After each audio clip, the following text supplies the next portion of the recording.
জয় গুরু সবাইকে। তো আজ বীজপুর সৎসঙ্গ বিহারে এক বিশেষ সৎসঙ্গের আয়োজন করা হয়েছিল। আর সেই বিশেষ সৎসঙ্গের মূল উদ্দেশ্যই ছিল ঐশিত মহোৎসবে যারা যারা যেতে পারেনি তাদের উদ্দেশ্যে বিশেষ করে এই সৎসঙ্গ।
তো আজকের সৎসঙ্গের টাইমটা 2 ঘন্টা, এটা আচার্যদেব নির্ধারণ করেই দিয়েছিল। তো তারপরে সৎসঙ্গ শেষ হয়ে যাওয়ার পরে একটু সবাইকে দেখাচ্ছিলাম যে সবাই ঠাকুর প্রণাম করছে, যারা যারা পরে এসেছিল তারা ঠাকুর প্রণাম করছে। একটু সবার সাথে একটুখানি কথাবার্তা বলছিলাম, আবার একটুখানি নিজেকেও ভিডিও করছিলাম।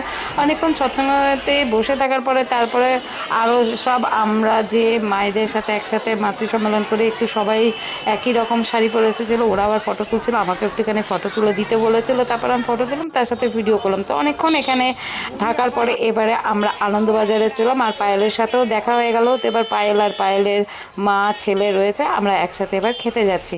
তো কী কী ঠাকুরের আজকের বিশেষ সৎসঙ্গে কী প্রসাদ করেছে সেটাও তোমাদের সাথে শেয়ার করতে আমাদের ভিডিওর সাথে দেখো। এখানে দেখতেই পাচ্ছ যে অনেক কিছুটা লাইন দিতে হবে, আর একটা ফ্ল্যাট ছিল, আর এই ফ্ল্যাটটাতে আমরা চলে এসেছি। আর এখানেই প্রসাদের আয়োজন করা হয়েছে। তো আমরা এখানে লাইন দিলাম, লাইন দেওয়ার পরে লাইন দিচ্ছি, আর এখানে পাতাও পেয়ে গেছি। তারপরে একটুখানি দেখাচ্ছিলাম কী প্রসাদ দিচ্ছে দেখি, আর তোমরাও দেখো।